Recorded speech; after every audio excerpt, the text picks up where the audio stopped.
sehingga bermanfaat ketika kita dipertemukan nanti di hadapan Allah Subhanahu wa taala. Salawat dan salam kepada baginda Nabi alaihi salatu wassalam, para ahlul bait, para sahabat dan para tabi'in yang setia mengikuti mereka, dan kaum muslimin dan muslimat yang istiqamah menegakkan sunnah Nabi alaihi salatu wassalam dan berjalan di atasnya. Mohon maaf dimajukan jadwal kita pekan ini karena ada sesuatu dan lain hal. Kalau ada yang mau klarifikasi nanti silakan. Mana tahu kan, mau investigasi. Jadi kita ganti jadwal. Kamis depan saya di Bangkinang. Harusnya malam ini. Enggak kesel kan? Enggak marah kan? Kalau marah enggak. Kita tutup aja. Nah, insyaallah. Kan dimajukan lebih bagus kan? Kalau bisa baik, setuju aja. Tapi Ahmad enggak kasih. Nah, aja lah. Nah, kalau saya lagi semakin dekat semakin senang. Nah, terima kasih atas kehadiran antum semuanya dan antuna semuanya, mudah-mudahan tidak mengurangi manfaat dari yang kita dapatkan. Amin. Ma'asyarul kiram dirahmati Allah, masih dengan masalah zammul kalam wa zammu ilmil kalam wa bayanu anna dzalika mansya'u kulli bid'atin dhalalah. Itu tercela ilmu kalam dan keterangan bahwa ilmu kalam ini menjadi sumber punca dari segala bid'ah dan kesesatan. Tapi sekali lagi, ahlul kalam tidak mengakui itu sebagai bid'ah, apalagi sebagai puncak segala bid'ah kesesatan. Biasa orang sesat takkan pernah merasa sesat karena tidak tahu sesat. Jadi kalau dulu dia merasa sesat, insya Allah tidak sesat. Ya, kalau sudah merasa sesat, pasti ditinggalkannya ilmu kalam tersebut. Sebagaimana dulu Imam Abul Hasan Al-Asy'ari rahimahullah meninggalkan ilmu kalam ini, cuman pengikutnya tidak ikut seperti beliau, kecuali pada periode kedua.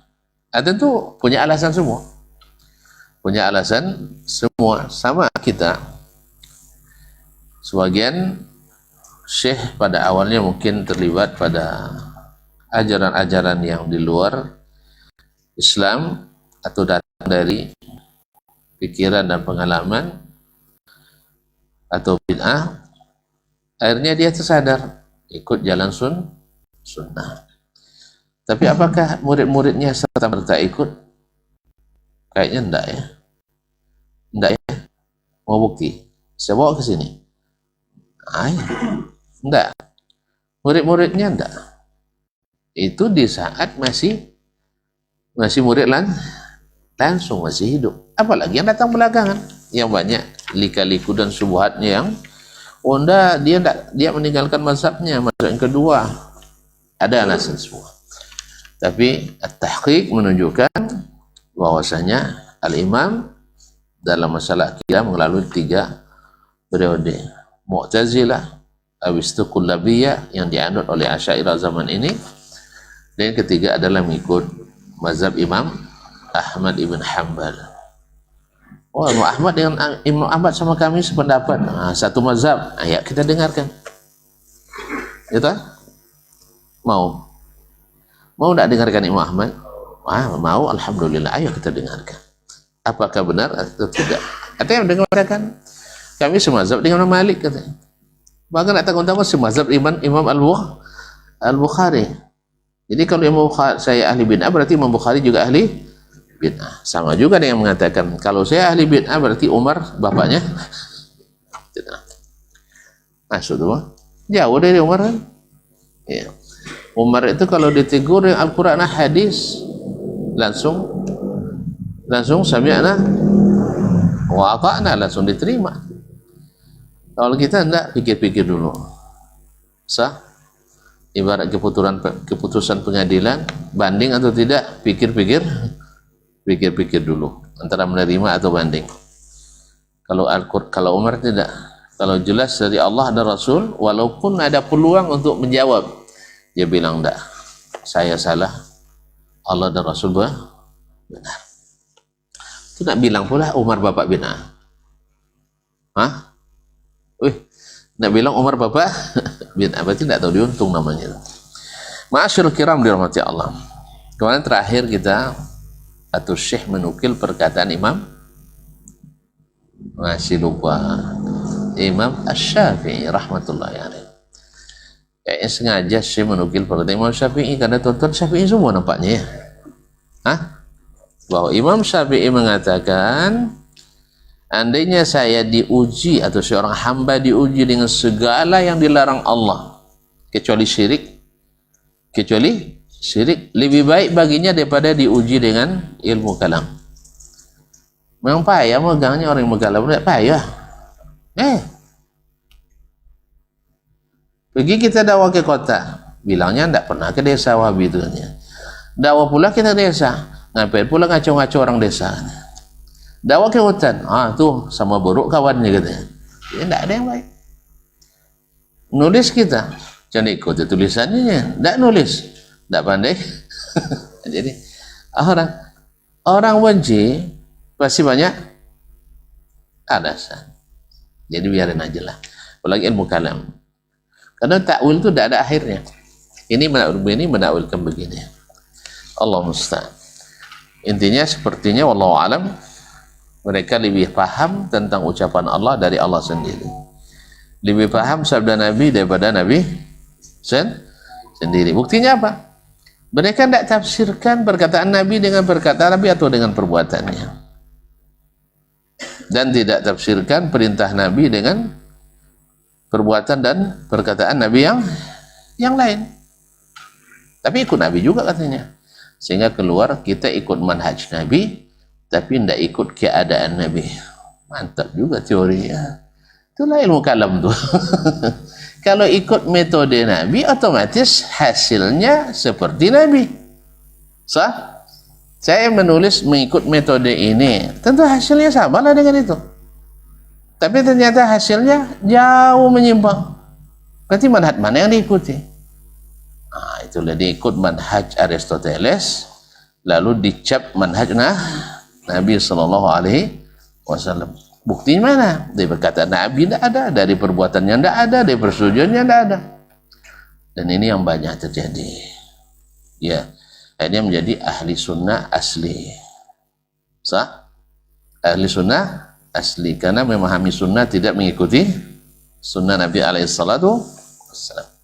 Kalau mengerti sunnah seperti Nabi memahaminya, dianggap tidak asli. Itu pandai-pandai mereka aja memahami kayak gitu. Pandai-pandai pula. Awak menerapkan seperti diterapkan Nabi, dibilang pandai kita. Ya memang kita pandai, memang ikut Nabi alaihissalatu wassalam. Ma'asyur kiram. Kemudian saya menukil perkataan Imam Malik rahmatullahi alaih. Wa qala Imam Malik. Ini banyak pula Malikiyah yang hari ini yang pengaruh Asy'ariyah juga mengatakan Imam Malik semazhab dengan mereka. Ya. Wallahu musta'an. Berkata Imam Malik rahimahullah, al-kalamu fi dinillah akrahuhu. Walam yazal ahlu baladina yakrahunahu wa yanhauna anhu. Ilmu kalam dalam agama Allah aku tidak sukai. Ingat kalau maksud dia akrahu, maknanya makruh tahrim, makruh yang mengharamkan. Walam yahzal ahlu baladina yakrahunahu, dan ahli baladina, ahli negeri kami. Di mana negeri Imam Malik?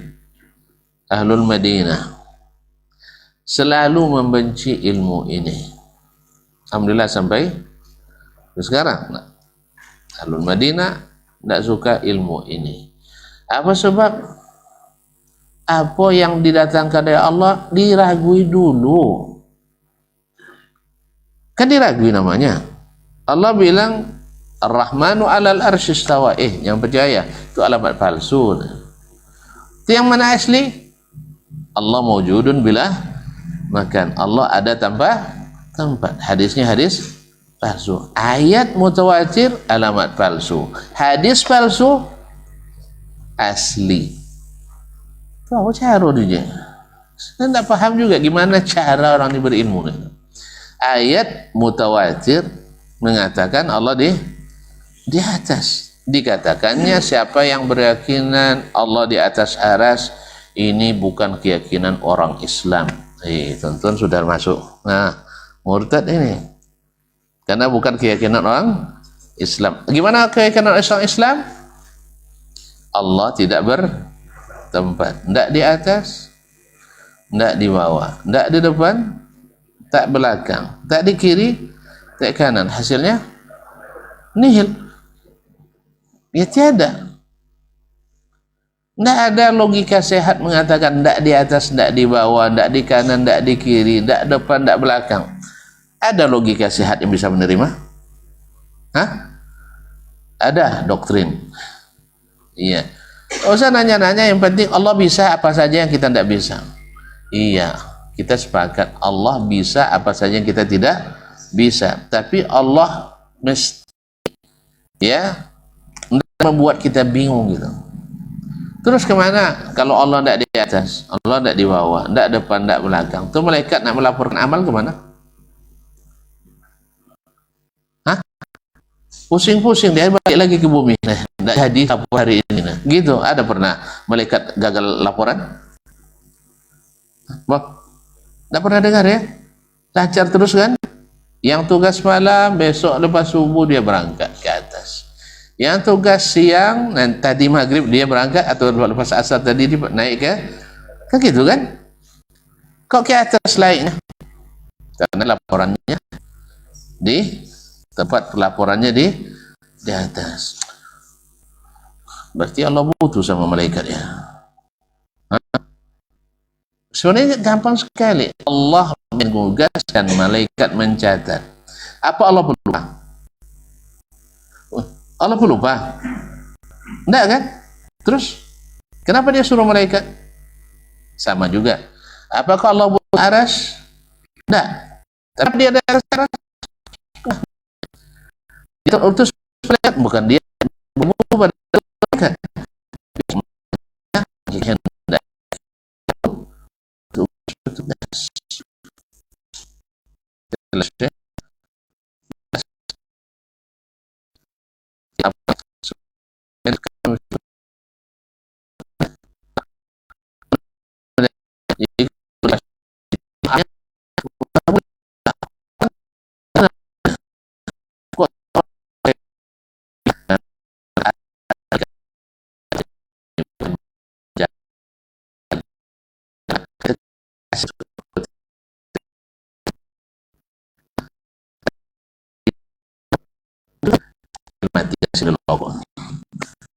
Tidak bisa dia jawab karena memang malaikat mencatat lengkap dengan jam, menit, detiknya, tempat, detil. Kalau sempat lisan mengingkari, kaki akan menjadi saksi, tangan akan berbicara, mata akan ikut. Kok bisa bicara? Tidak ada mulutnya. Dan itu juga yang buat mereka Allah tidak boleh bicara. Kalau bicara mesti ada lidah, mesti ada gigi kan? Ini banyak yang berbicara tanpa gigi, tanpa lidah. Itulah makanya ilmu kalam tuh. Ini sudah berasa ini, sudah tahu ini. Saya sudah merasakan kelamnya ilmu kalam. Tidak ada yang terang, semuanya gelap. Paling terang samar-samar. Sehingga bid'ah jadi hasanah. Karena memang yang buruk tuh kalau di remang-remang, yang buruk itu di remang-remang, tahu tuh remang-remang. Coba matikan sebagai lampu tuh, ya akan terlihat cantik, ya Pak ya. Apalagi didompol pula. Didompol, tahu didompol? Tidak tahu juga ya. Di wadah. Nah, sudah remang-remang dompol emang ya? Iya, dicat tebal itu. Dicat tebal kan, hilang semua lekuk-lekuknya. Nah, jadi kelam semua. Makanya Imam Malik, saya membencinya. Orang Madinah, mas, tentu beliau tentang masanya, sah, juga sangat membenci dan melarang ilmu itu. Nah, wahai para Malikiyah yang beragamanya mengikuti ilmu kalam, imam kita tidak seperti itu. Jelas? Baik. Ini diriwayatkan oleh Imam Ibnu Abdul Bar dalam Jam' Bayan al-Ilmi. Adalah ulama besar Malikiyah di masanya wafat 4463. Wa qala al-Imam Ahmad, ini Imam Ahmad, katanya semazhab sama antum tadi ya. Imam Ahmad bin Hanbal. Nah, katanya semazhab sama Asy'ari. Iya. Nah, gimana kita dengar? Qala rahimahullah, al-kalamu fil qadari wal ru'yati wal qur'ani wa ghairiha minas sunani makruh wa manhiyun anhu. Menggunakan ilmu kalam, ya, atau terjemah letternya berbicara tentang takdir. Apa makna berbicarakan takdir? Maksudnya apa? Syekh, ini bahasa Arab. Kalau dia katakan dibicarakan fulanun fihi kalam, si fulan itu masih dibicarakan, maknanya apa? Bilang aja, kami belum pernah belajar di Mujarrad Ta'dil Ustaz, bilang aja gitu bahwa si fulan mutakallamun fihi, si fulan itu masih dibicarakan. Apa maknanya? Belum tetap hukumnya, entah thiqah, entah dhaif. Paham? Dia masih pembicaraan. Misalnya si fulan masih pembicaraan, entah benar terbukti, entah tidak. Tapi kalau sudah dalam pembicaraan, maknanya apa? Subhanallah. Dah tersangka, mantap. Tersangka. Dah, mantap. Betul itu, tersangka. Kalau tersangka, maknanya apa? Baik atau buruk? Buruk. Maka seorang perawi kalau dikatakan tersangka masih dibicarakan, artinya apa? La ilaha illallah. Hadisnya diragukan. Sah? Hadisnya diragukan. Kredibilitasnya, integritasnya diperbincangkan. Jadi kalau al-kalamu fil qadari, al-qadar itu sudah sabit atau belum? Takdir sudah sabit atau belum? Masih juga perlu dibicarakan? Hah?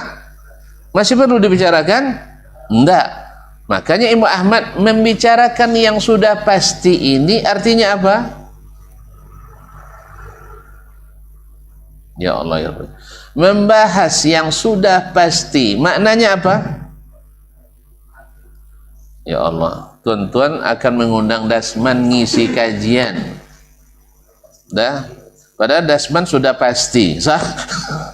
Habis itu dah kita rundingkan dulu. Apa maknanya? Berarti meragukan? Meragukan? Siapa tadi? Dasman. Gitu aja kok repot. Tentu masih ragu ya? Masih perlu dibincangkan? Kalau masih perlu dibincangkan berarti ada keraguan padanya. Paham? Makanya kalau Dasman fihi kalam, Dasman masih dibicarakan, berarti belum diyakini. Paham? Nah sekarang takdir Allah masih perlu diperbincangkan? Enggak kan? Cukup dibacakan dalilnya bahwa Allah menetapkan sesuatu dengan takdir. Lalu orang berdebat gara-gara takdir ini. Satu mengatakan tidak mungkin takdir, satu mengatakan harus takdir, dan sebagainya. Maka disebut dengan al-kalamu bil qadari. Membicarakan qadar itu artinya meragukannya dengan berbagai alasan. Dan yang membuat ragu tadi ilmu apa namanya? Ilmu kalam. Barangnya sudah terang, lalu datang ilmu ini akhirnya menjadi kalam. Kan sudah kita bahas kemarin atau belum ya, bahwa takdir itu beriman pada qada dan qadar itu manusia terbagi tiga. Masih ingat? Alhamdulillah masih lupa. Ya, orang Indonesia kan masih lupa banyak pertanyaannya. Yang pertama, yang menafikan takdir, bahwa kita ini musayyar. Apa mana musayyar? Afwan, muyassar. Artinya kita bebas sebebasnya, tidak ada pengaruh takdir. Apa dasar ilmu orang ini? Apa dasar mereka menafikan takdir? Ya, al-kalam, ilmu kalam dibahas. Kalau seandainya kita sudah ditakdirkan makaya, ditakdirkan masuk neraka,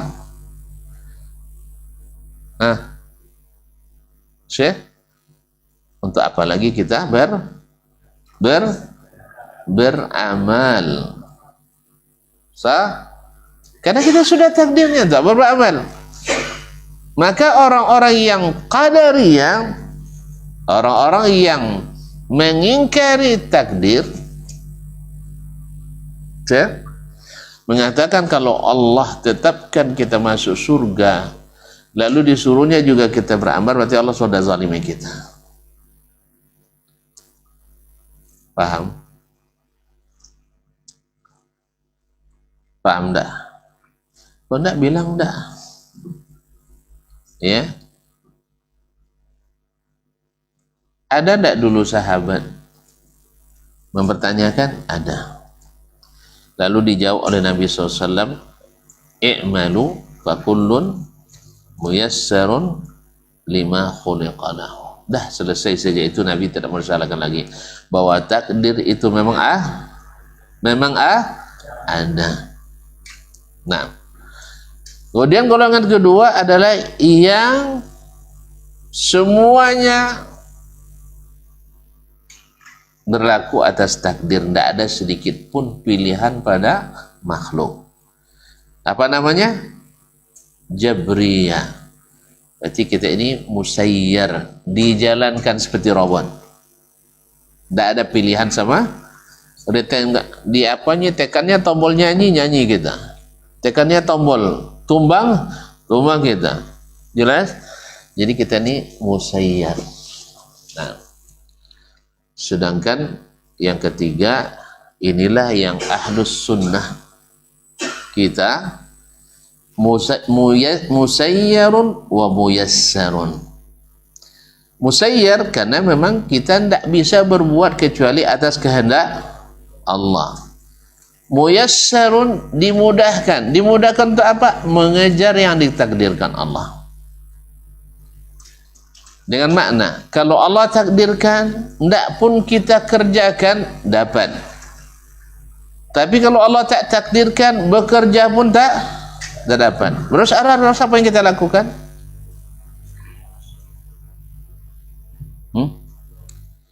Doa. Kata Nabi, kan begini ceritanya, agama ini bukan berdasarkan logika semata. Apa kata Nabi? Ya Allah, ketika sahabat tadi mengatakan kalau sudah tentukan saya masuk surga, ini masuk neraka, kenapa beramal lagi? Apa kata Nabi? I'malu, beramallah kalian. Berarti disuruh beramal atau tinggalkan amal? Kalau menurut At-Qadariyah, tidak usah Ya, tidak usah beramal dan bukan Jabariyah. Tapi Ahlussunnah tidak, tetap beramal. Kenapa? Karena kita tidak tahu apa yang ditakdirkan. Sah? Mana yang lebih bersemangat beramal, Ahlussunnah atau Qadariyah dan Jabariyah? Ahlussunnah. Karena dalam kekhawatiran masih ada harapan. Sah? Kalau mereka tidak, berharap lebih atau tak ada harapan sama terus kan. Gimana sih? Mau punya harapan tapi ada kekhawatiran, atau sama sekali tidak ada khawatir, pokoknya saya masuk surga aja gitu, atau semangat masuk neraka? Ada? Tidak. Jadi oleh sebab itu, di mana lahirnya pengingkaran ini? Ilmu al-kalam. Berarti Imam Ahmad menyetujui ilmu kalam atau tidak? Ya, alhamdulillah, sampai juga jadinya. Hah? Imam Ahmad menyetujui ilmu kalam atau tidak? Terus di mana pula Imam Ahmad sama akidahnya dengan Asy'ari? Kecuali tuan-tuan mengakui Imam Abul Hasan Asy'ari pindah ke periode ketiga, mengikuti Imam Ahmad yang beragama berdasarkan Al-Quran dan Sunnah. Jelas? Al-Quran dan Sunnah, bukan berdasarkan logika ilmu kalam.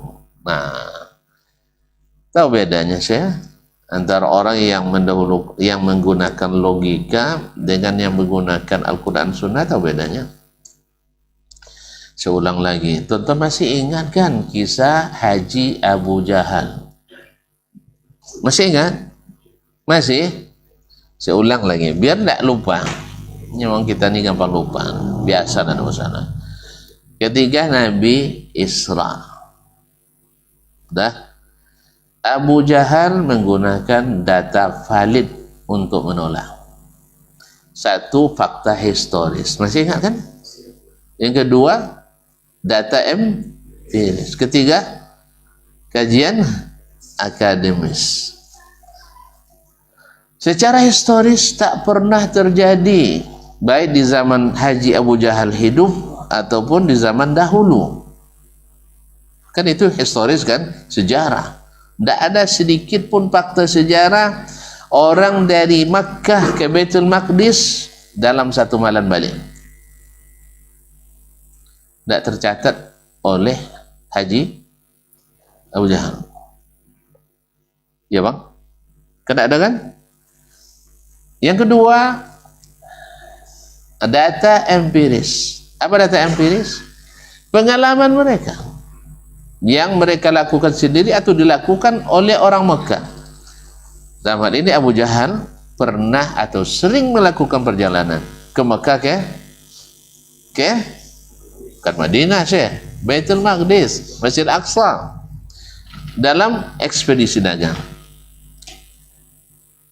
Pernah tidak mereka sampai dalam semalam pulang balik? Tidak. Berarti kan pengalaman ini. Dan experience adalah sebaik-baik, the best of teacher katanya. Sebaik-baik guru. Fakta ini kan fakta historis dan data empiris. Lalu dibuatnya kajian akademis. Tahu kajian akademis? Pakai metodologi ilmiah yang terukur. Margin errornya 0,0 sekian persen, ya, dengan pendekatan kualitatif dan kuantitatif. Lalu diambil sampel beracak bertingkat, akhirnya hasilnya baca acak di setiap tingkat. Akhirnya dibuat kajian cepat-cepatnya kendaraan di masa itu adalah kuda. Kuda dipacu dalam satu hari, kekuatan larinya, jarak tempuh dan kekuatannya hanya sekitar 82 km sampai 90. Ya kencang. Itu paling kencang. Tapi jangan ditambah jam apanya. Jangan ditambah jam larinya, nanti mati dia. Iya, jangan dihitung, pokoknya tidak ada istirahatnya. Pokoknya Pokoknya itulah kekuatan dia sehari.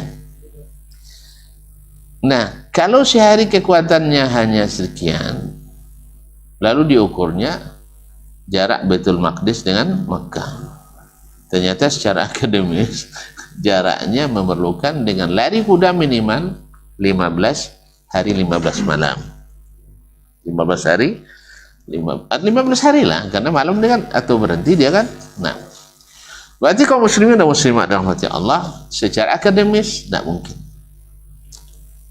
Jelas. Nah, semuanya mendukung Haji Abu Jahal. Makanya dia bangga mengatakan tidak mungkin. Sehingga banyak yang awal-awalnya dan mulai yakin dengan Nabi, akhirnya tidak menjadi masuk Islam. Apa sebab? Ayah penduto Muhammad ni katanya kan? Iya, sebab bukti, fakta, data, pengalaman, kajian menunjukkan tidak mungkin. Tapi subhanallah, as-siddiq al-akbar Sayyiduna Abu Bakar radhiyallahu anhu, dia pakai apa nih? Pakai ilmu. Kalau orang yang pelaku yang mengabarkan dan orang ini memang tak pernah berdusta, ada peluang untuk mendustakannya? Ada peluang untuk mendustakannya? Boleh kita dustakan orang yang selalu benar lalu berkata dia pelakunya. Bohong Anda mustahil. Mungkin. Ya Allah ya Rabbi, tuan-tuan. Maryam ketika punya anak tanpa suami kan diteror oleh kaumnya, sah? Masa iya ada wanita ada anak tanpa ayah, sah? Kan pengalaman empiris mereka. Ini jawab oleh siapa? Maryam. Ada kok. Ada siapa? Siapa? Ya Adam alaihissalam. Tidak ada ayat, tak ada. Tidak ada ayat, tak ada. Woi, tidak ada ayat, tak ada. Oh mak, tidak begitu aja kok repot dia saya. Tidak ada ayat, tak ada maknya. Jadi,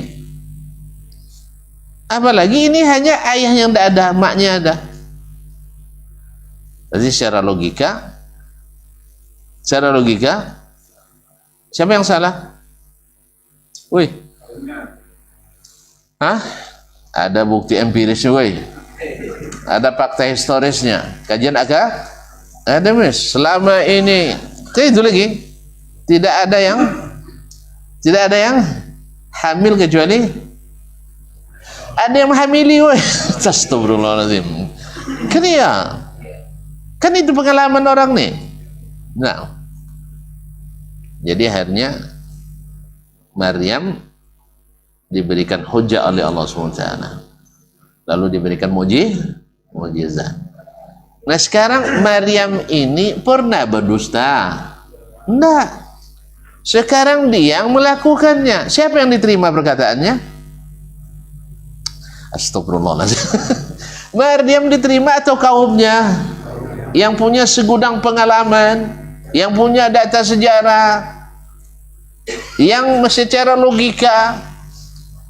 Mana yang diterima? Perkataan orang yang benar ini kah atau perkataan orang yang berpengalaman itu?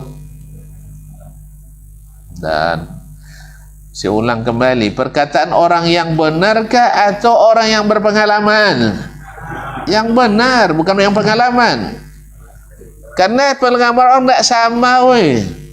Sah? Pengalaman orang sama tidak? Beda. Sekarang Nabi menunjukkan pengalamannya atau pengalaman orang itu? Pengalaman dia yang alami. Dan dia tidak pernah bohong. Makanya penelitian yang ilmiah adalah ke sumber astagfirullah, sumber asli. Ya Allah ya Rabbi. Saya tanggal lahir saya 2. Kenapa? Bingung tuntun ya, kan tak sesuai pengalaman selama ini sah. Abang saya meriwayatkan lahir 11 Januari 11,1. 7,1. Emak saya mengatakan 1,11. Taib. Mana yang pintar, mak saya atau abang saya? Enggak. Abang saya sekolah, mak saya enggak. Jadi secara logika abang saya lebih benar. Mak saya enggak pandai menulis, tapi tulisannya cantik. Nah, abang saya menulis.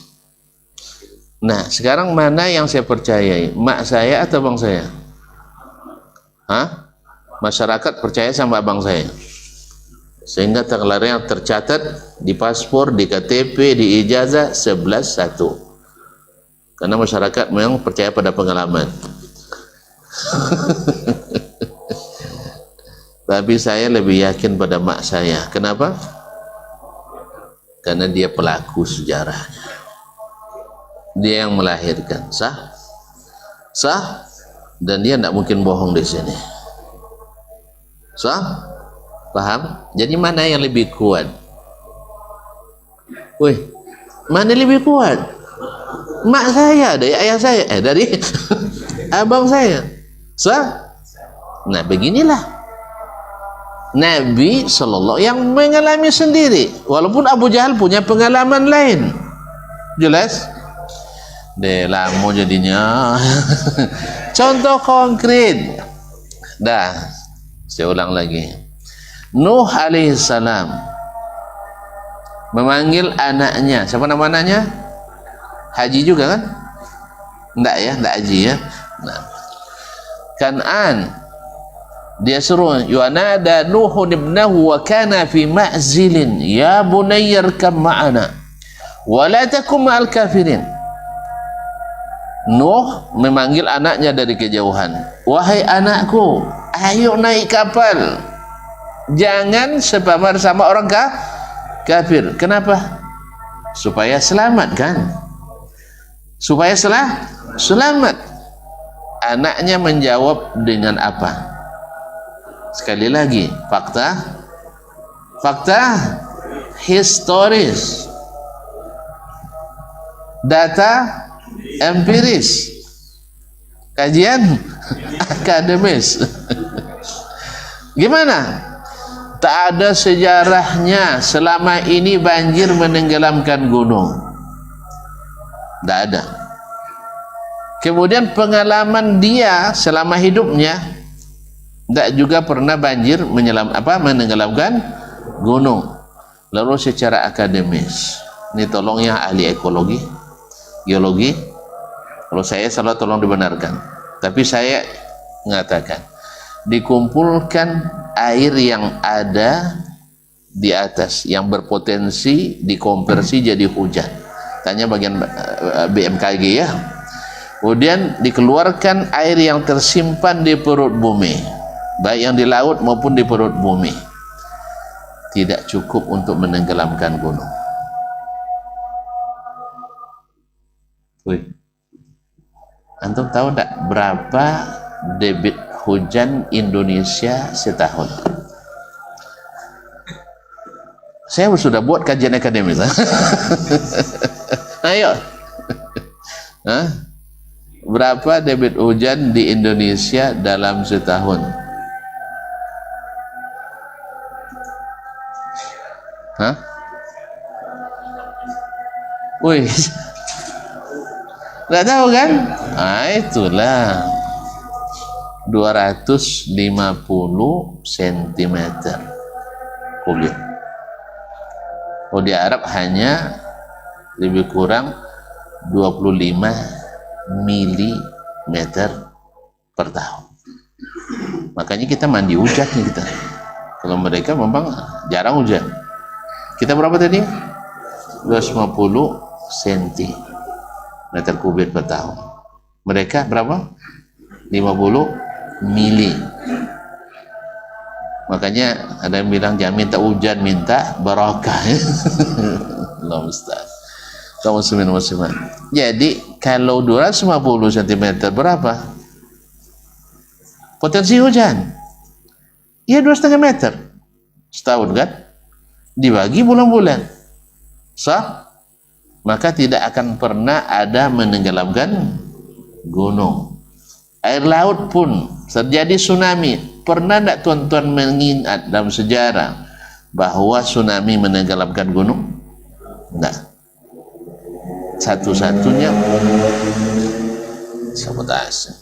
Satu-satunya yang menenggelamkan gunung hanya topan Nabi Nuh alaihissalam.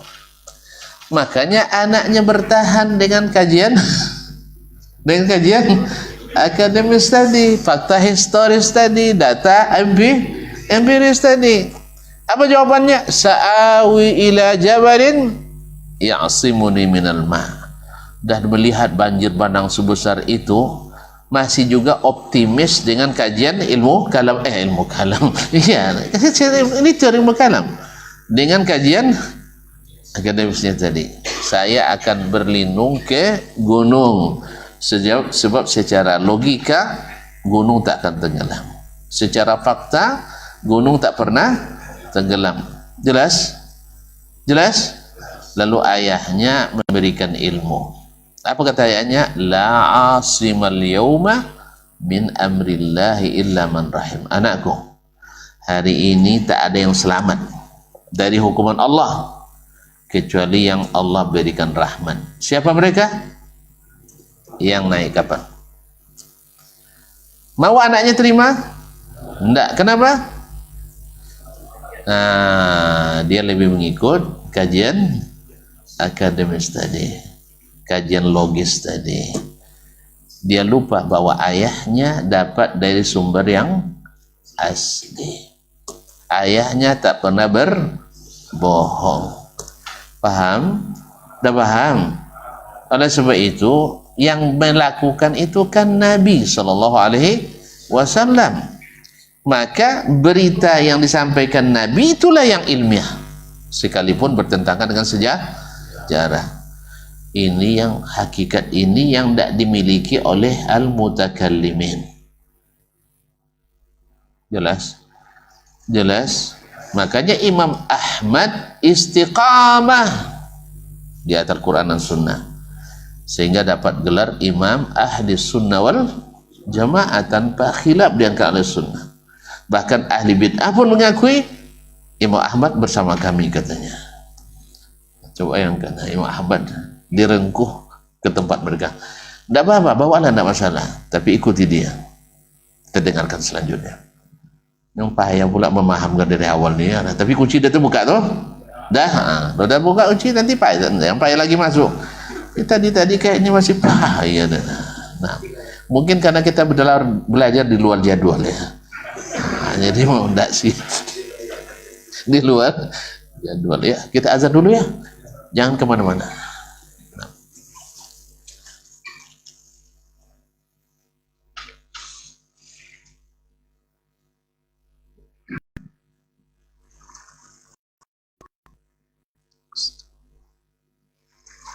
Allahu Akbar, Allahu Akbar. Masya Allah. Allahu Akbar, Allahu Akbar. Allahu Akbar. Asyhadu an la ilaha illallah.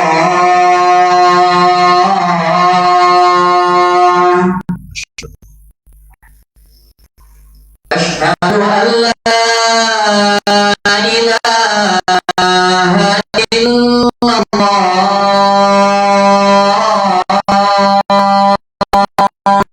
Asyhadu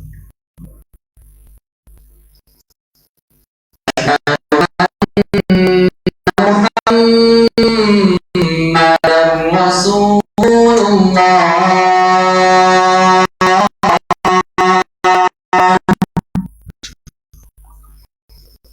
Asyhadu anna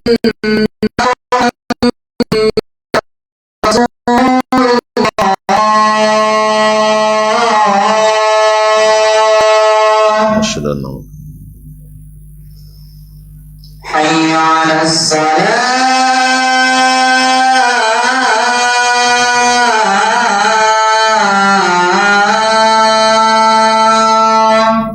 لا حول ولا قوة. حي على الصلاة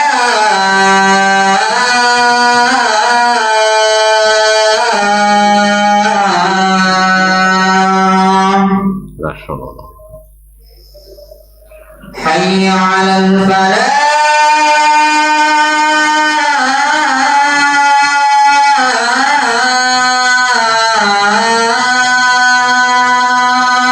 لا حول ولا قوة.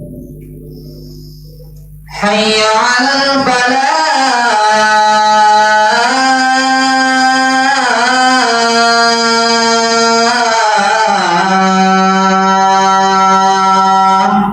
لا حول ولا قوة. الله أكبر الله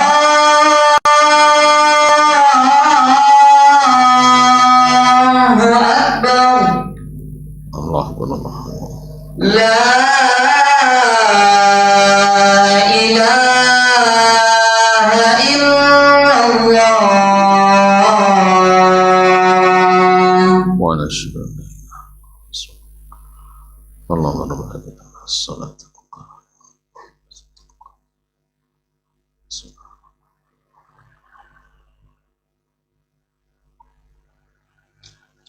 Taib ma'asyar kiram yang dirahmati Allah SWT. Berarti ketika masalah takdir ini kan datang dari siapa? Beritanya dari Allah. Kemudian juga dari Rasulullah Sallallahu Alaihi Wasallam. Demikian juga dengan masalah yang akan disebutkan oleh Muhammad, ar-ru'ya, melihat Allah. Dari mana datang beritanya? Dari Allah. So, apa dalilnya? Kalau takdir, inna kulla syai'in khalaqanahu biqadar. Sesungguhnya kami segala sesuatu kami ciptakan dengan takdir. So, inna anzalnahu fi lailatul qadr. Kami turunkan Al-Quran itu pada malam penentuan takdir. Salah satu maknanya adalah penentuan takdir. Fiha yufraqu kullu amrin hakim. Di malam Lailatul Qadar dipilah-pilah, diklasifikasikan seluruh perkara yang bijaksana malam itu. Itu juga takdir. Dalam hadis yang tidak terhitung, hadis tentang iman pada takdir. Apa contohnya? Wa an tu'mina bil qadari khairihi wa syarrihi. Dalam hadis Umar bin Khattab radhiyallahu anhu kedatangannya oleh Jibril, Nabi alaihissalam disebut dengan hadis maratibuddin, hadis tentang tingkatan agama. Kemudian tentang ru'yatullah, melihat Allah, Al-Quran juga mengatakan wujuh yawma izin nadhirah. Hari itu wajah-wajah berseri-seri, ila rabbiha nadhirah, melihat kepada Rabbnya. Kadang orang kafir, ini kan orang beriman nih, orang kafir, kalla innahum yawma izin ar-rabbihim, kalla innahum yawma izin ar-rabbihim la mahjubun. Sekali-kali tidak, mereka pada hari itu terhijab dari Rabb mereka, tidak bisa melihat. Karena memang nikmat melihat Allah itu hanya bagi orang beriman. Berarti takdir datang dalam Al-Quran dan hadis. Melihat Allah datang dalam Al-Quran dan hadis. Sekarang masalah wal Quran, Al-Quran, siapa yang mengucapkannya? Allah Subhanahu wa ta'ala. Berarti juga dalam Al-Quran. Dalam hadis, wa Al-Quran adalah Allah yang mengatakan. Sah? Nah sekarang datang seperti itu kepada kita, apa sikap kita seharusnya? Ya Allah ya Rabbi, apa sikap kita? Meyakininya tanpa membicarakan lagi. Jelas? Maksudnya bukan tidak diajarkan, maksudnya ini bukan itu maksudnya. Paham Dr. Syekh? Maksudnya dibicarakan lagi, tengok dulu sesuai atau tidak dengan pikiran. Kan itu yang dimaksud. Karena ilmu kalam itu dasarnya adalah pikiran. Ilmu siapa tadi yang pada dasarkan pikiran? Haji Abu Jahal dengan Haji Kan'an. Ditentangnya ilmu yang turun dari Allah dengan apa? Sekali lagi, dengan apa? Fakta historis. Yang lupa itu. Kalau lupa tonton Payan jawabnya. Fakta historis. Apalagi data empiris dan kajian akademis. Itu bahasa sekarangnya. Artinya harus sesuai dengan keinginan pikiran. Kalau enggak, ditolak. Kalau enggak, ditolak. Ilmu inilah namanya ilmu bercakap. Ilmu kalam. Takdir dibincangkan dulu. Melihat Allah diperdebatkan dulu. Al-Quran diperdebatkan dulu. Kalau debat, ujung-ujungnya klaim menang semua, yang salah menang juga. Jelas? Jadi ma'asyiral kiram dirahmati Allah. Kalau debat itu biasanya yang menang itu yang paling pandai beretorika, yang paling pandai menggunakan logika. Itulah. Itu sudah biasa manusia seperti itu. Itu hebat ustadznya. Kan ya?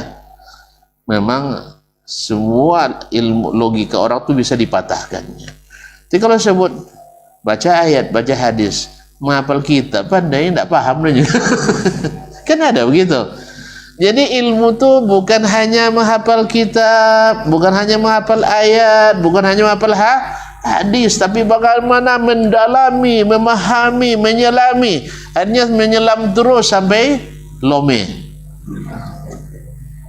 Akhirnya di dunia amal tak nampak, keyakinan pun tidak tetap. Makanya kita tidak butuh orang-orang seperti itu. Kita butuh pada orang-orang yang menghafalnya ilmu itu dengan hatinya dan terlihat amalnya di seluruh anggota tubuhnya. Tapi kalau pintarnya disuruh ini ilmu yang ada, ilmu mengelak. Kan itu tak boleh mengelak. Hah? Ya sholat cuy, tidak wajib dong. Dululah. Kan ya? Yang sunat-sunat itu tak usah dikeras-kerasin. Tidak dikerasin aja tidak mampan, apalagi tidak. Dikerasin tidak mampan, apalagi tidak dikerasin. Karena semuanya punya alasan. Salat abang, dululah katanya. Awak kira nyusul, rupanya dah balik kita belum juga salat. Apa aja sejak jadi abdi negara ni lah jadi Abdullah. Gara-gara jadi abdi negara lupa jadi Abdullah. Kalau dinas cepat datangnya, tapi kalau salat di ujung-ujung waktu. Jadi ilmu mengelaknya yang lebih menonjol. Itulah yang dimaksud di ilmu kalam. Taib, panjang jadinya. Ini saya yang salah. Kenapa datang pada di luar waktu? Sekarang kembali ya. Jadi al-kalamu fil qadari. Ini perkataan siapa tadi? Sudah lupa lagi perkataan Imam Ahmad. Imam bin Hanbal. Jadi mereka ketika Imam Al-Abul Hasan mengatakan saya kembali pada pendapat Imam Ahmad, akhirnya diakui pula oleh mereka Imam Ahmad semazhab dengan mazhab Asy'ari.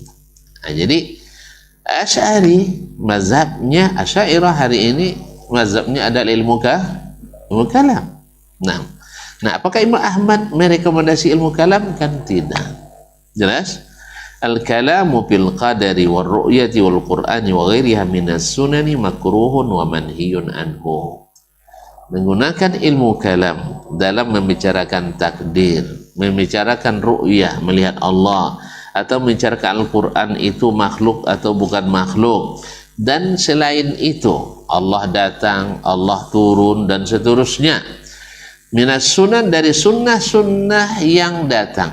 Ini kalimat sunnah lagi digunakan Imam Ahmad. Padahal keyakinan. Ini bergeser lagi dari para ulama kalam yang mengatakan sunnah itu adalah hukum legal formal. Apa makna hukum legal formal? Yang wajib diterapkan.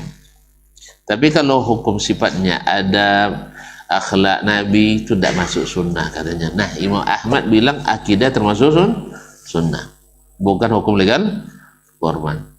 Kita banyak kena istilah kita bang. Ya kena istilah. Jadi kadang-kadang awak-awak yang tak berilmunya ditekan dengan istilah terus ngaku kita hebat apanya istilahnya banyak, awak tak pakai istilah, punya kosong semua istilah itu. Bang, ngaji kita bang ya, benda kata kecoh kita. Nah, iya kan kita kalahnya bang di istilah itu. Jadi kalau nak pakai istilah-istilah tadi kajian akademis fakta seperti itu. Ini kajian surah azam tuh kan. Surah azam. Kalau kajian yang kalangan berpendidikan tinggi itu tidak seperti itu. Makanya terpaksa juga kita pakai kajian-kajian akademis. Allah musta'an. Walaupun tidak ilmiah pada umumnya. Karena seluruh yang dipakai adalah kaedah-kaedah alam, digunakan untuk mengukur penciptaan alam. Tentu timbangannya tidak muat, akhirnya rusak tuh timbangan. Kalau rusak timbangan, bercanda putih bola nyawa. Akhirnya kan itu artinya lagi. Jadi ilmunya canda putih tiba, bukan lagi ilmu pasti. Padahal Allah dan Rasul sudah berikan kita ilmu pasti benar. La raiba fi, tidak ada keraguan padanya. Ilmu kalam tukang ragu. Dah. Ustaz, itu tidak setuju nampaknya. Mau bela-belainnya. Dia saya beri hak jawab, silakan. La ilaha illallah wasallam. La yakunu sahibuhu in asaba. Ingat nih. La yakunu sahibuhu in asab bi kalamis sunnah min ahli sunnah. Orang yang menggunakan ilmu kalam dalam berakidah ini, dalam menerapkan sunnah, sekalipun benar, tidak menjadikannya ahli sunnah. Berarti menurut Imam Ahmad ilmu kalam sunnah apa bukan? Bukan. Dah, kalau ilmu saja tidak sunnah, maka produknya pabriknya tidak sunnah. Tentu kelahirannya pasti melahirkan banyak bid'ah. Makanya yang paling pantang dibicarakan bid'ah adalah, yang paling pantang kita membicarakan dan mengingatkan orang dari bahaya bid'ah adalah ahli kalam. Bid'ah gitu kan. Dan yang paling tak suka mereka menggunakan istilah sunnah. Jadi dibicarakan bid'ah mereka tersinggung, kita pegang sunnah erat-erat, lalu kita katakan sunnah masalah ini, mereka juga bingung. Akhirnya siapapun yang lisannya selalu menyebut sunnah dan mengingatkan bahaya bid'ah, maka diberi gelar yang sangat berbahaya. Apa itu? Wahabi. Wahabi itu suka mengkafirkan orang. Wahabi itu suka membunuh orang. Pada dia pergi ke negeri Wahabi melenggang, senyum sana, senyum sini, aman karena ikut pula antrian makanan gratis kan. Habis itu mulutnya menyebut dan memfitnah. Kalau memang Wahabi itu tidak membiarkan hidup orang yang tak sepaham, mustahil lah ya orang itu tidak tahu siapa Dasman ya.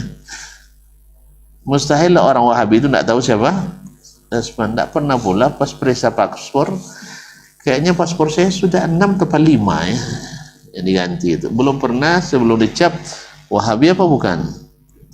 Kalau Wahabi boleh lewat, kalau tidak boleh lewat. Alhamdulillah. Mendaftar saya di Jamiah Islamiyah di Madinah, tidak pernah dalam sekalipun ujian Anda bersedia tidak jadi Wahabi? Juga tidak ada. Dan setelah tamat, hati-hati ya man ya, ini ijazah ya, harus dipegang teguh dengan nama Wahabi. Juga tidak pernah. Hati-hati ya, jangan cari ilmu lain, harus ilmu Wahabi juga tidak. Bahkan alhamdulillah rata-rata guru kita mengatakan, kalau kamu nak bermazhab, bermazhablah dengan mazhab ahlil balad. Alhamdulillah, maka kita memilih mazhab Asy-Syafi'i. Lalu Ahmad dipaksanya pula saya, kalau memang Ustaz Dasman itu Syafi'i, doa bersama lah lepas sholat katanya. Lalu saya katakan, kapan boleh Imam Syafi'i doa bersama? Kendurilah dia katanya kan. Itu pula kalau betul Dasman itu Wahabi, apa namanya Wahabi, mazhab Syafi'i suruh kunut subuh katanya. Ya, Imam Syafi'i mengatakan kalau tidak sahih dalil saya, ambil dalil yang sahih. Maka saya terapkan perkataan imam itu setelah saya kaji dengan teliti menurut yang saya tahu melalui para ulama juga. Dalil Imam Syafi'i itu dalilnya hadis mungkar. Sedangkan yang mengatakan Nabi berkunut hanya di waktu nazilah, hadisnya muttafaqun alaih. Tidak mungkin saya meninggalkan hadis muttafaqun alaihi demi tegak di mazhab Syafi'i yang dalilnya adalah hadis mungkar. Makanya saya ikut mazhab Syafi'i karena dia bilang kalau bertentangan dengan sunnah yang sahih maka buang pendapat saya. Kira-kira saya tak dimarahin Syafi'i enggak? Imam Syafi'i enggak besok ya? Tengok aja besok ya. Tapi daripada dimarahin Rasulullah, saya lebih mau dimarahin oleh imam. Seandainya Imam Syafi'i marah. Bapak, mana lebih takut dimarahin Imam Ahmad atau dimarahin oleh Imam Muhammad bin Abdullah bin Abdul Muttalib? Wah, dan togang mau buatnya mana? Kan dia saksi utama kan? Saksi kunci kita bukan Imam Syafi'i.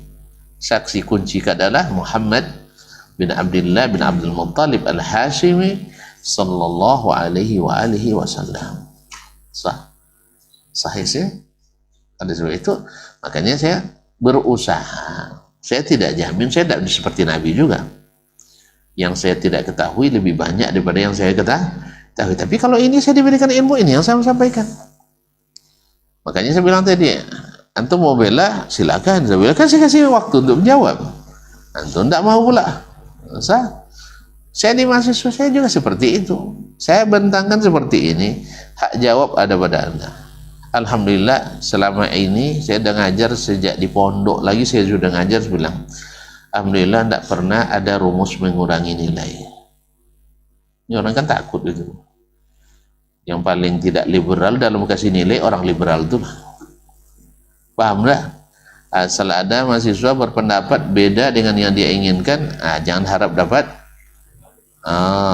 siap-siap dapat C. Cantik. Cantik. Allah Ustaz. Itu enggak. Saya siap antum salahkan, antum telanjangi, tapi jangan badan ya. Ilmu saya maksudnya. Hujah-hujah saya silakan dipatahkan. Saya alhamdulillah napas saya walaupun gemuk tapi enggak sesak napas sebenarnya. Kan iya kan, kan badan gemuk kadang sesak napas ya, kalau saya enggak, insyaallah. Napas masih lumayan panjang itu ya. Iya. Mau dengar? Nah, kalau nak percaya apa, ayolah kita ke Sungai Sia. Ya, nyelam kita, siapa yang paling lama nanti? Apa? Anda timbul.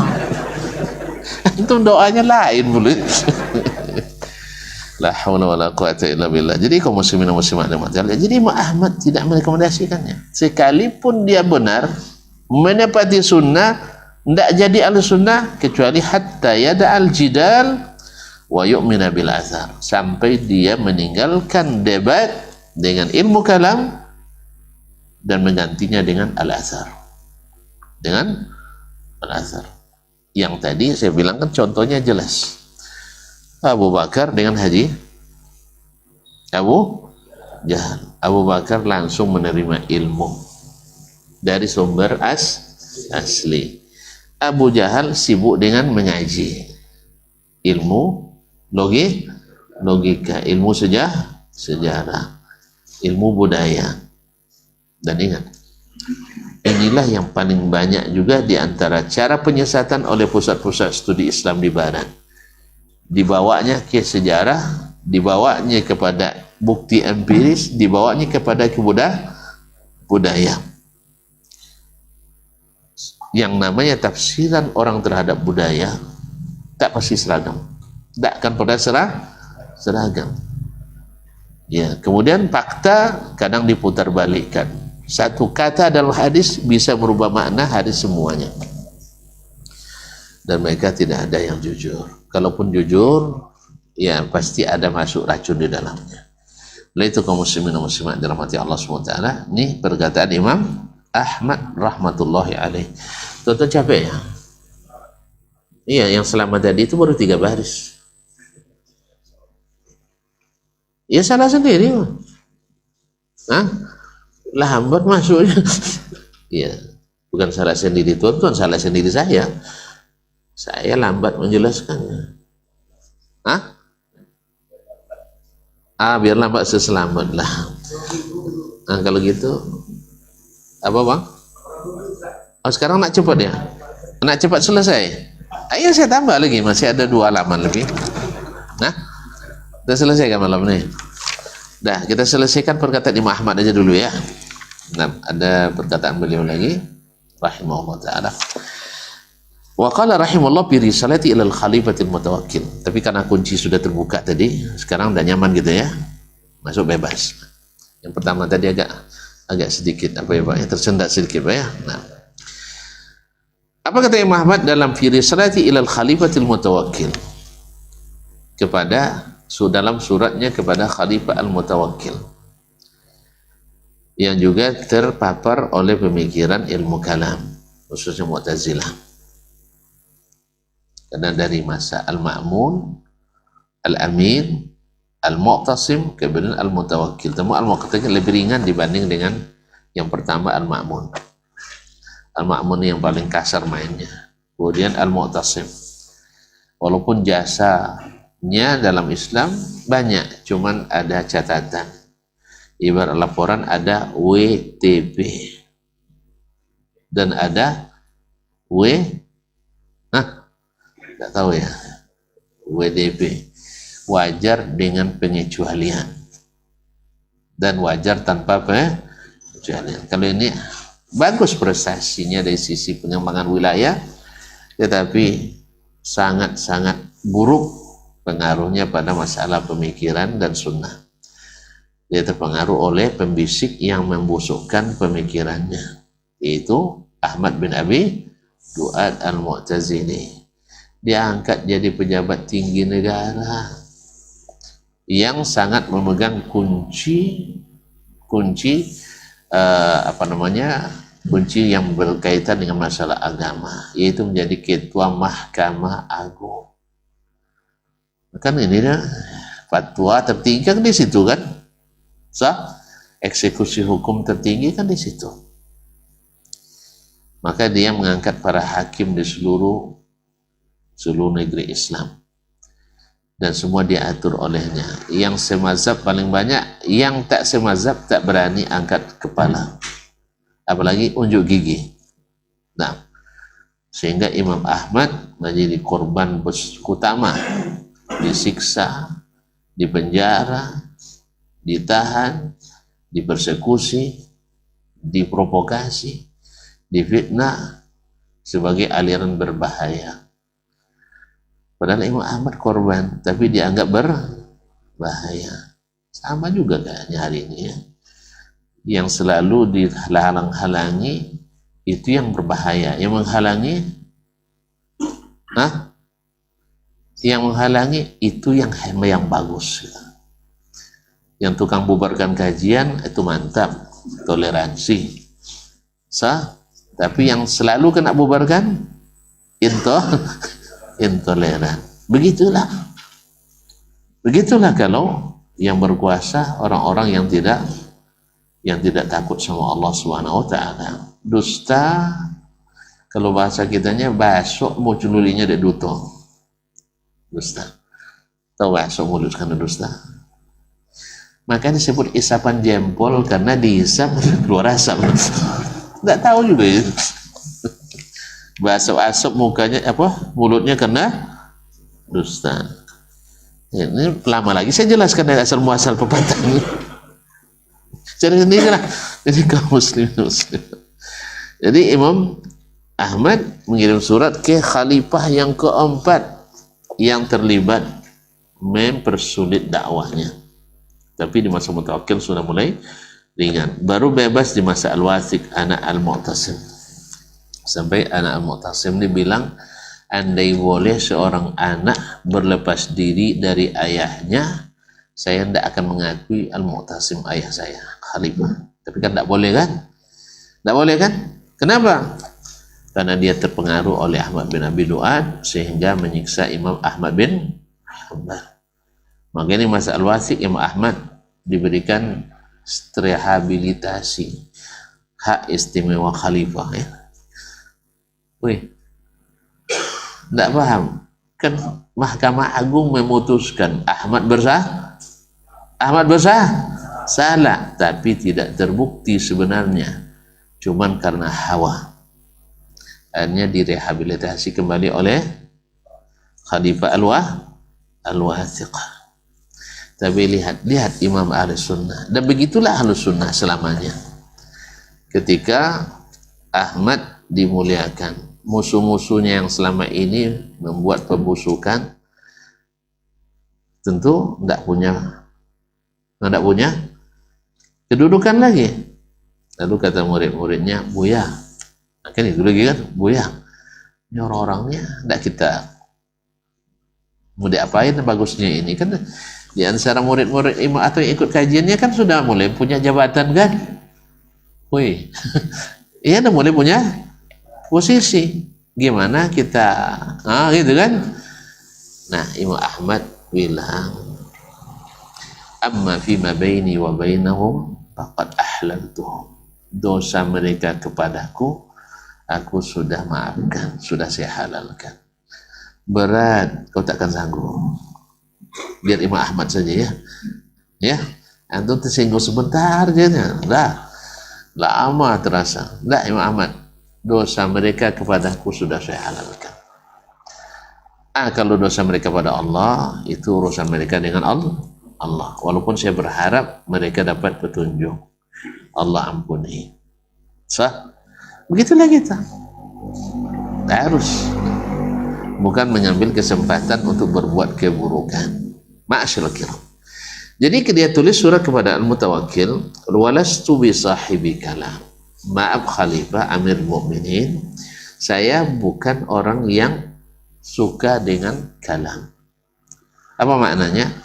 Saya tidak suka berdebat dengan Allah dan Rasul sallallahu alaihi wasallam. Sebab bagi saya, kalau Allah yang katakan, pasti teliti, tidak perlu lagi diteliti. Pasti benar, tidak perlu ada investigasi, klarifikasi dan konfirmasi, karena sudah benar dari Allah dan Rasul. Tidak perlu pula dianalisa lagi dengan makna untuk mengatakan benar atau tidaknya. Tapi kalau untuk menganalisa, menggali ilmu darinya, ya boleh. Kan masalah ilmu kalam kan bukan itu. Ilmu kalam itu adalah kalau tak sesuai dengan akal ditolak, itu masalahnya. Meragukan informasi. Nah, kalau tidak sesuai dengan logika. Wala aral kalama fi syai'in min hadza. Saya sama sekali tak setuju dengan adanya penggunaan ilmu kalam dalam sesuatu dari agama ini. Illa maka nabi kitabillahi azza wa jalla. Kecuali yang saya ucapkan hanya yang ada dalam kitab Allah azza wa jalla. Jadi apa yang ada Al-Quran itu yang saya katakan. Tidak lebih dari itu. Istawa, ya istawa. Tidak mungkin saya katakan, oh tidak mungkin. Dari mana saya kita tidak mungkin itu di mana? Tadilah Kan'an, tidak mungkin gunung tenggelam. Kenyataannya tenggelam. Haji Abu Jahal bilang tidak mungkin pergi semalam. Ternyata terbukti di akhir zaman bahwa ternyata kecepatan yang bawa Nabi, ada kecepatan cahaya. Cahaya jauh jadinya Baitul Maqdis. Iya. Berapa kecepatan cahaya? Hanya 300 kali 10 pakai 8. Nah, berapa itu? 300 juta kilometer per detik, bukan per jam. Berarti ke Baitul Maqdis lama? Hah? Tidak sampai sekejap matur sampai. Nah. Makanya Abu Jahal adalah orang yang jahil, tidak berilmu. Walaupun punya data empiris, walaupun punya fakta historis, walaupun punya kajian akademis, karena dia pakai sampel yang keliru, meneliti sesuatu yang sudah pasti. Paham? Paham? Karena yang melakukan Muhammad sallallahu alaihi wasallam, dan dia tidak pernah bohong. Yang menurunkan ada Allah Subhanahu wa taala, dan dia tidak pernah salah. Dan dia menggunakan bahasa yang mudah dipahami oleh yang kepadanya diturun Al-Qur'an. Tidak apa Anda bahas lagi? Jelas? Yang marah enggak? Yang marah enggak? Iya, kalau marah tonton, sedih saja. Nah, jadi saya tidak membicarakan kecuali seperti Allah katakan. Bas, tidak ada yang lain. Kalau orang ini tidak, kalau begini mesti begini, kalau begini, artinya mereka tentang Al-Quran dan hadis dengan teori-teori tadi, kajian akademis, fakta historis, dan ditambah nanti dengan apa namanya hikmah, kearifan. Enggak. Kita enggak. Walaupun itu enggak kita bisa elakkan, iya, tapi itu bukan jaminan kebenaran. Kita bukan pula mengabaikan kultural kita, tidak mengabaikan sejarah kita, tapi tidak mungkin sejarah kita jadikan ukuran satu-satunya untuk mengukur kebenaran, karena sejarah bisa saja berubah. Dulu orang ke Jakarta, kalau saya bicara tahun 45, saya ke Jakarta 2 jam bolak-balik, sekali jalan, baliknya 2 jam lagi. Tonton tidak percaya waktu itu. Sah? Kalau sekarang percaya kan? Iya, kenapa enggak? Saya pernah kok dari Medan, ya, saya ke sini, kemudian sampai lagi di Medan dalam waktu tidak sampai 3 jam. Paham enggak? Saya pulang ke bandara Sultan Syarif Kasim, lalu siang nunggu saya rapat di situ, rapat kilat, habis itu balik lagi naik pesawat. Gimana? Bisa kan? Bisa. Pesawat lagi ke Medan. Itu sekitar 3 jam untuk, anggaplah 4 jam ya. Jelas ya? Dulu percaya tentu tuh? Tidak percaya. Nah, yang tidak percaya itu karena belum mencoba. Rata-rata mencoba. Sekarang yang mencoba Nabi alaihissalatu wassalam. Apa dasarnya Anda mendustakannya? Dia tidak pernah berdusta. Soal antum tidak mampu, jangan ukur kemampuan orang dengan kemampuan kita. Kan itu? Sah? Nah, walhamdulillah. Nah, kalau gini kan nyaman kita ngaji kan? Sah? Dengar apa kata Allah dan apa kata Rasulullah sallallahu alaihi wasallam. Atau fi haditsin an Nabi sallallahu alaihi wasallam, atau saya tidak berbicara kecuali dengan hadis Nabi alaihi salatu wasallam. Atau ashabi, atau ada asar dari para sahabat. Maknanya mereka sepakat mengatakan itu. Kalau mereka ikhtilaf, biasa kita lihat mana yang berdalil. Atau anit tabi'in, atau dari tabi'in. Fa amma ghairu zalik fa innal kalama fihi ghairu mahmud. Ataupun selain itu, adapun selain itu, maka menggunakan kalam padanya tidak terpuji. Tidak terpuji. Nah, bal sahha an imamin amil amatir ra'i zammuhu li ilmin kalam, wa Abu Yusuf Al-Qadhi. Bahkan sahih dari imam yang merupakan salah satu imam dari ahlur ra'i, yang ahli berlogika, bahwa beliau mencela ilmu kalam. Siapa? Abu Yusuf Al-Qadhi. Mau tahu siapa Abu Yusuf Al-Qadhi? Tunggu besok. Ya, insya Allah kita sebutkan seperti apa beliau, bagaimana keyakinannya, seperti yang dinukil oleh Syekh dengan izin Allah SWT. Sabar ya, sabar ya, jangan kemana-mana. Gitu aja. Sampai jumpa kembali. Wabillahi taufiq wal hidayah. Ada pertanyaan? Ini udah hujan nih. Jangan keluar. Tersesat jalan kita. Silakan. Inna lillahi wa inna ilaihi raji'un. Bagi orang yang terdampak, Iya. mungkin nggak dapat air bersih, pakaian dia kotor, apakah dia ada ibadahnya ya? Bagaimana dengan sholat? La yukallifullahu nafsan illa wus'aha. La yukallifullahu nafsan illa wus'aha. Fattaqullaha mastata'tum. Dah paham kan? Dah paham kan? Ya.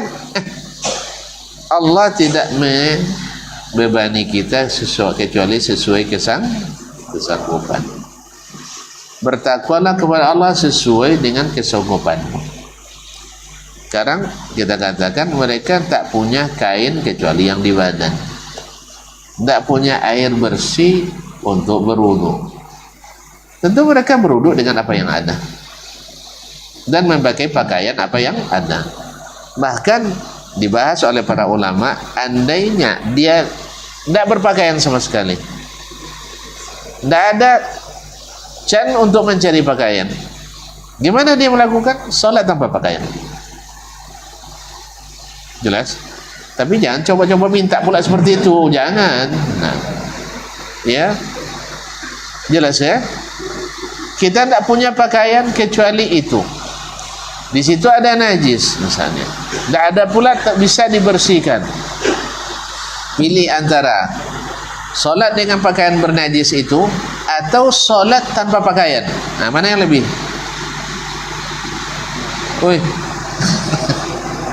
Mana yang lebih berat? Solat telanjang atau solat dengan pakaian bernajis?